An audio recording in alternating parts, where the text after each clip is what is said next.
الحمد لله وحده والصلاة والسلام على من لا نبي بعده أما بعد فقد قال الله تبارك وتعالى بعد أعوذ بالله من الشيطان الرجيم بسم الله الرحمن الرحيم يا بني آدم لا يفتننكم الشيطان كما أخرج أبويكم من الجنة ينزع عنهما لباسهما ليريهما سوآتهما إنه يراكم هو وقبيله من حيث لا ترونهم إنا جعلنا الشياطين أولياء للذين لا يؤمنون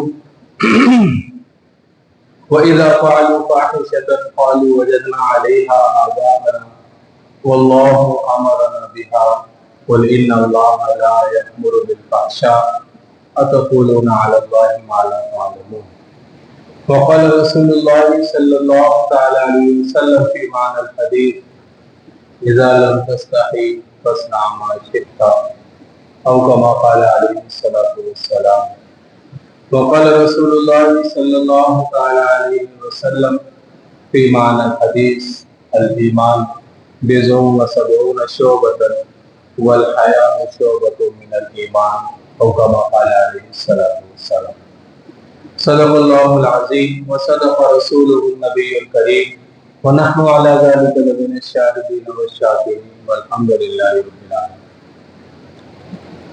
میرے محترم بھائیو، عالمی طور پر پوری دنیا میں 8 مارچ کا دن خواتین کے عالمی دن کے طور پر منایا جاتا ہے، اور اس کے تقریباً 2 ماہ کے بعد 10 مئی کا دن ماں کے دن کے نام سے، مدر ڈے کے نام سے منایا جاتا ہے۔ ملک عزیز پاکستان میں گزشتہ چند سالوں سے 8 مارچ کو پاکستان کے بڑے شہروں میں عورتوں کے حقوق کی آواز کو بلند کرنے کے نام پر ایک طوفان بدتمیزی برپا کیا جاتا ہے۔ جو عورتیں اس عورت مارچ میں نکلتی ہیں، اللہ کی قسم انہیں یہ بھی نہیں پتا کہ عورتوں کے حقوق ہے کیا، عورتوں کو کون سے حقوق اس ملک میں چاہیے اور کون سے حقوق انہیں نہیں مل رہے، یہ ان کو نہیں پتا۔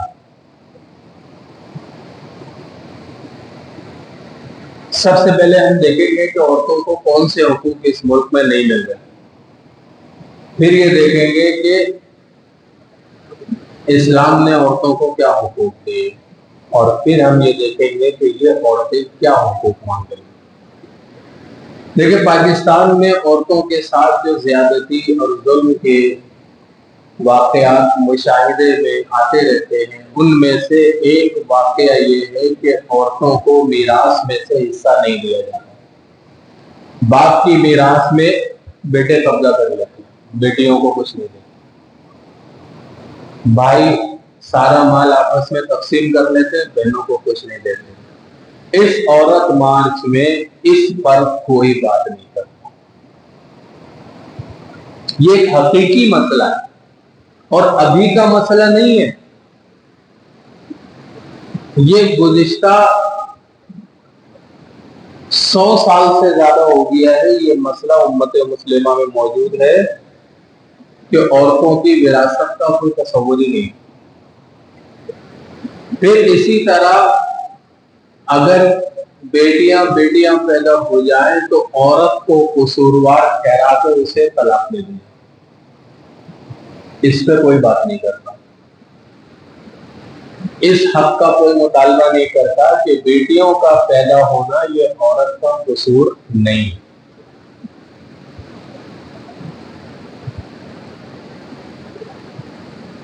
انٹیریئر کے علاقوں میں آپ حیدرآباد سے آگے جائیں گے، جتنے بھی علاقے آپ کو اندرون سندھ کے ملیں گے جو جماعت کے ساتھی ہیں ان کی تشکیلیں ہوتی رہتی ہیں، آپ کو وہاں پہ ایک منظر نظر آئے گا کہ مرد ہوٹلوں میں بیٹھے ہوئے ہوتے ہیں، دن بھر تاش کھیل رہے ہیں، لوڈو کھیل رہے ہیں، کیرم کھیل رہے ہیں، دن بھر ان کا یہی کام۔ عورتیں کھیتوں میں کام کر رہی ہیں، عورتیں چارہ ڈال رہی ہیں، عورتیں گھر کے کام بھی کر رہی ہیں۔ اس کے اوپر عورت مارچ میں کوئی بات نہیں کرتی، عورتوں کی اس حالت کو کوئی ڈسکس نہیں کرتا۔ پھر اسی طرح جو ہے وہ بعض علاقوں میں خاندان میں اگر کوئی مرد نہ ہو تو لڑکی کی شادی قرآن سے کر دی جاتی ہے، نعوذ باللہ، اس پہ بھی کوئی بات نہیں کرتا۔ خاندان میں اگر مرد ایسا ہے کہ 16 سال 15 سال کی بچی ہے اور 60 سال کا مرد ہے اور کوئی دستیاب نہیں ہے، اس کی شادی زبردستی اس سے کر دی جاتی ہے تاکہ خاندان کی جائیداد باہر نہ چلے۔ ایک بھائی کا انتقال ہو جاتا ہے، اس کی بیٹی یا بیٹیاں ہوتی ہیں، دوسرا بھائی ان بیٹیوں کی شادی زبردستی اپنے بیٹوں سے کرا دیتا ہے تاکہ ان کی جائیداد پہ قبضہ کرے، اس پہ کوئی بات نہیں کرتی۔ یہ وہ حقوق ہیں جو عورتوں کو مل رہے ہیں پاکستان میں۔ اور اسی طرح جو ہے سوائے صوبہ پنجاب کے تینوں صوبوں کے اندر اور گلگت بلتستان کے علاقے میں بھی اور آزاد کشمیر کے بھی اکثر علاقوں میں دیہاتوں میں بچیوں کو تعلیم دلانے کا کوئی تصور نہیں، صرف ایک پنجاب میں ہے تصور، وہاں پہ تعلیم دلاتے ہیں بچیوں کو، باقی سندھ میں، بلوچستان میں، کے پی کے میں، گلگت بلتستان میں، آزاد کشمیر میں بچیوں کو تعلیم نہیں دلائی، کوئی تعلیم نہیں دلائی، اس پہ کوئی بات نہیں کرتا۔ یہ ہے وہ حقیقی ایشوز، یہ ہے وہ اہم مسائل جس کے اوپر خواتین کے عالمی دن کے موقع پہ سمجھدار بردبار لوگوں کو بیٹھ کر ان مسائل کو ڈسکس کرنا چاہیے، ارباب اقتدار، ارباب اختیار تک بات پہنچانی چاہیے اور ان مسائل کو حل کرنے کی کوشش کرنا۔ اسلام نے عورتوں کو کیا حقوق دیے؟ اسلام نے آخرت کے اعتبار سے مرد اور عورت کو برابر کیا اور دنیا کے اعتبار سے اعمال کے اجر کو اللہ نے برابر کر دیا۔ من عمل صالحا من ذکر او انثی وهو مؤمن فلنحیینہ حیاۃ طیبہ، مرد اگر اچھا عمل کرے گا اسے بھی پاکیزہ زندگی ملے گی، عورت اچھا عمل کرے گی اسے بھی پاکیزہ زندگی۔ اور فرمایا کہ اگر میاں بیوی دونوں جنتی ہیں تو یہ عورت اپنے شوہر سے آدھا دن پہلے، آدھا دن، حدیث کے آخر میں ہے کہ جان لو کہ وہ دن 1000 سال کا ہوگا، یعنی اپنے شوہر سے 500 سال پہلے جنت میں داخل ہوگی۔ اسلام نے عورت کو یہاں رکھا۔ تعلیم کے مواقع اسلام نے کتنے دیے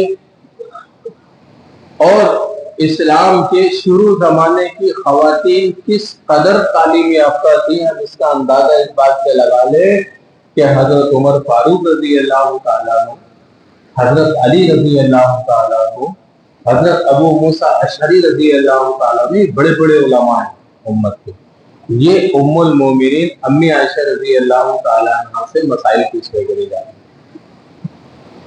2210 احادیث ام المومنین امی عائشہ رضی اللہ تعالیٰ عنہ سے نقل کی گئی ہیں۔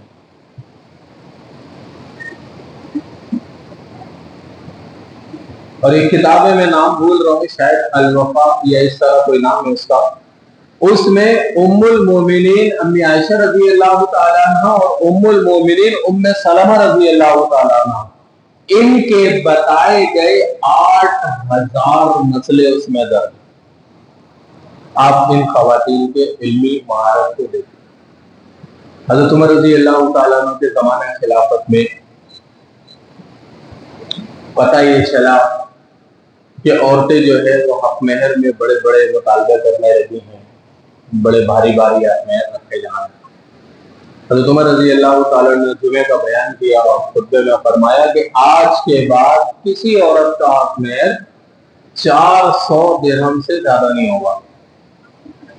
کسی عورت کا حق مہر 400 درہم سے زیادہ نہیں ہوگا، 400 درہم سے کم ہوگا۔ آپ کو آسانی کے لیے میں بتا دوں کہ 1 درہم 3 گرام چاندی کا ہوتا ہے، 3 گرام سے کچھ اوپر، تو 400 درہم کا مطلب یہ ہو گیا کہ تقریباً 1224 گرام چاندی، یعنی اس سے زیادہ نہیں ہوگا، اس سے کم ہوگا۔ تو جب باہر نکلے تو ایک خاتون صحابیہ ہے حضرت خولہ رضی اللہ تعالیٰ، انہوں نے کہا عمر میں نے یہ سنا ہے کہ تم نے ابھی یہ حکم جاری کیا ہے کہ 400 درہم سے زیادہ کسی کا حق مہر نہیں ہوگا۔ کہنے لگا ہاں میں نے حکم جاری کیا۔ کہا تم اللہ کی کتاب کے خلاف کیسے جا سکتے؟ اللہ نے فرمایا وَآتَيْتُمْ إِحْدَاهُنَّ قِنْطَارًا فَلَا تَأْخُذُوا مِنْهُ شَيْئًا، اگر تم نے کسی کو سونے کا ڈھیر بھی دے دیا ہو تو طلاق دینے کے بعد اس سے واپس نہ لو۔ تو اللہ نے تو فرمایا کہ سونے کا ڈھیر دے سکتے، اور تم کہہ رہے ہو کہ 400 درہم دے، اور 400 درہم تو ایک انسان کی تھیلی میں آ جائے۔ تو حضرت عمر گئے اور جا کر دوبارہ ممبر پہ بیٹھے اور لوگوں کو کہا کہ لوگوں جو میں نے ابھی حکم دیا تھا، مجھے میری بہن نے بتایا کہ یہ حکم قرآن کے خلاف ہے، میں اس سے رجوع کرتا ہوں۔ یہ علمی حیثیت کی خواتین۔ پھر اور آگے آ جائیے، امام شافعی رحمۃ اللہ علیہ کی والدہ اور ایک اور خاتون کسی معاملے میں گواہی دینے کے لیے عدالت میں پیش ہیں،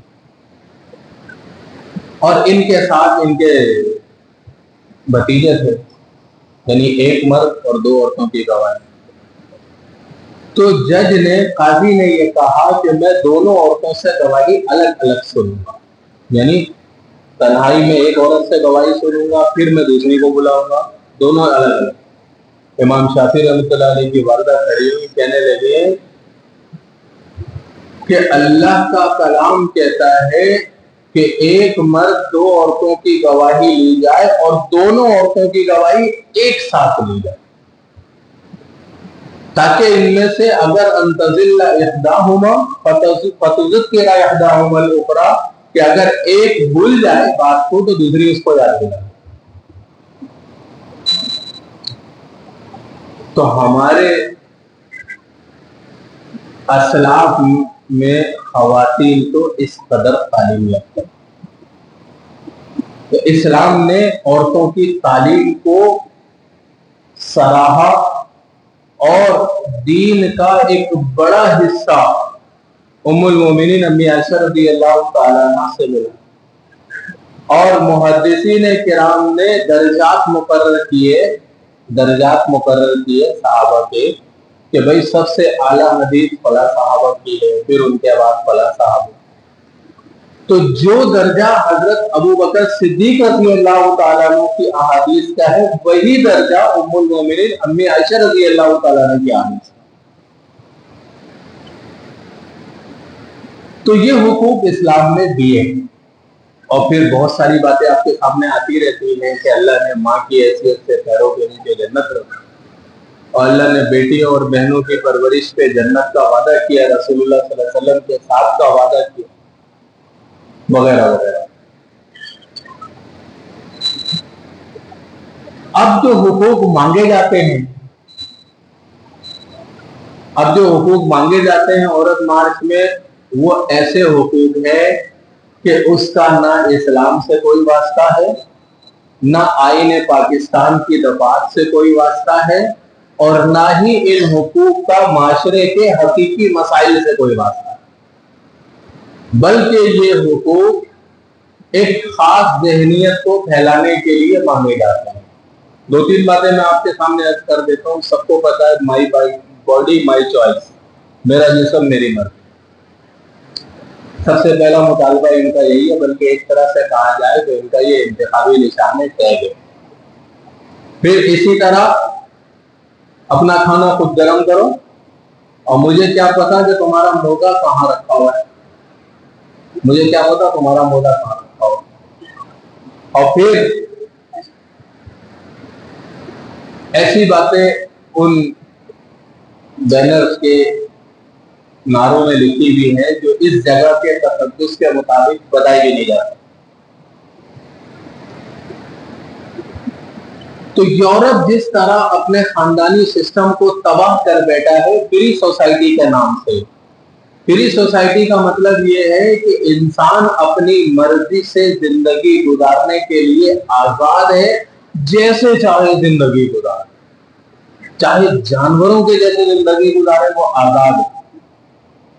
اور اس پورے عورت مارچ کا جو ایجنڈا ہے وہ اسلامی معاشروں میں ہم جنس پرستی کو عام کرنا. مردوں کی مردوں کے ساتھ شادی، عورتوں کی عورتوں کے ساتھ شادی. اور پھر اسی طرح ایک ٹرانسجینڈر ایکٹ کے نام سے ایک آیا تھا، اس کا بھی منشور یہی تھا کہ ایک شخص اگر مرد ہے اور اسے محسوس ہی ہوتا ہے کہ وہ عورت ہے، اسے محسوس ہی، ابھی کچھ نہیں کیا اس نے، کوئی آپریٹ نہیں کرایا، اس کے جسم میں کوئی تبدیلی رونما نہیں ہوئی ہے عورتوں کی طرح، اس کو صرف محسوس ہی ہو رہا ہے کہ وہ عورت. تو اس ایکٹ میں لکھا گیا کہ ہر شخص کو اس بات کی آزادی ہے کہ جو وہ محسوس کر رہا ہے اس کے مطابق زندگی گزارے. تمام برائی کی محنتوں کا خلاصہ یہ ہے کہ اسلامی معاشرے میں ہم جنس پرستی کو عام کر دیا جائے. اس وقت صرف لندن جیسے پڑھے لکھے معاشرے کی بات بتا رہا ہوں جہاں پہ ابھی بھی کچھ جگہوں پہ خاندانی سسٹم موجود ہے.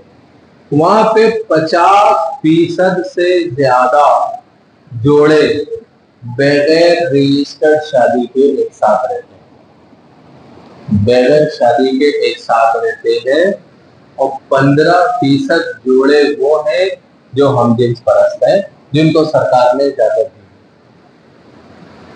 اور وہی گندگی، وہی غلاظت، وہی بے-روی یہ اسلامی معاشروں پہ تھوپنا چاہیے کہ عورت کو مرد کی سرپرستی سے آزاد کرو اور اسے جو ہے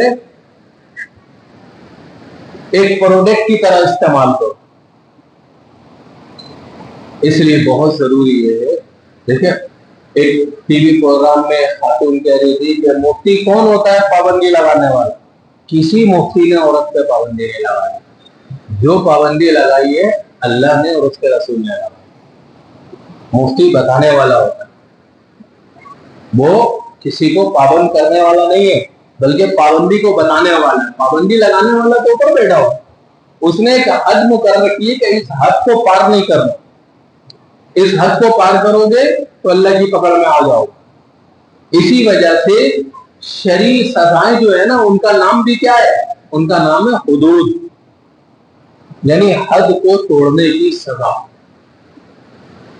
تو اس لیے جو ہے ضرورت یہ ہے کہ ایسے دن جو خواتین کے دن ہیں یا مدرس ڈے ہے، ایسے دنوں میں اگر کچھ کرنے کا کام ہے تو خواتین کے جو حقیقی مسائل پاکستان میں اس کو حل کرنے کی کوشش کی جائے، نہ کہ فضول کے بیکار نعروں کو معاشرے میں عام کیا جائے اور خواتین کے جو ہے وہ ذہن خراب کیے جائے. اس دفعہ 10 مئی کو سی وی یو پہ جو جلوس نکلا اس کی کوریج مختلف میڈیا چینل نے کی ہے، سوشل میڈیا پیجز نے اس کی کوریج کی. آپ اس کو اٹھا کے دیکھ لیجئے، اس کے اندر آپ کو بکثرت ایسے مرد نظر آئیں گے جو عورتوں کے لباس میں، جو ہیڑے بن کے خواجہ سرا بن کے گھوم رہے ہیں، بکثرت ایسے مرد نظر آئیں. یہ کون سے حقوق کے لیے نکلے ہیں بھائی؟ یہ تو مدد ہے، ماؤں کا دن ہے، اور تم تو ماں بن ہی نہیں سکتے، تم کائے کو آ گئے اس جلوس کے اندر؟ تو اس کا مطلب یہ ہے کہ یہ لوگ نکلے کسی اور ایجنڈے کی وجہ سے. اللہ رب العزت سے دعا ہے اللہ پاک مسلم معاشروں کو ان فتنوں سے محفوظ فرمائے اور ہم اپنی نسلوں کو ان فتنوں سے محفوظ رکھنے کے لیے انہیں دینی ماحول میں جوڑے اور دیندار لوگوں کے ساتھ جو ہے وہ تعلق کو مضبوط کرے اور دین کے لیے جو ہے اپنے گھر کا ماحول بنائے۔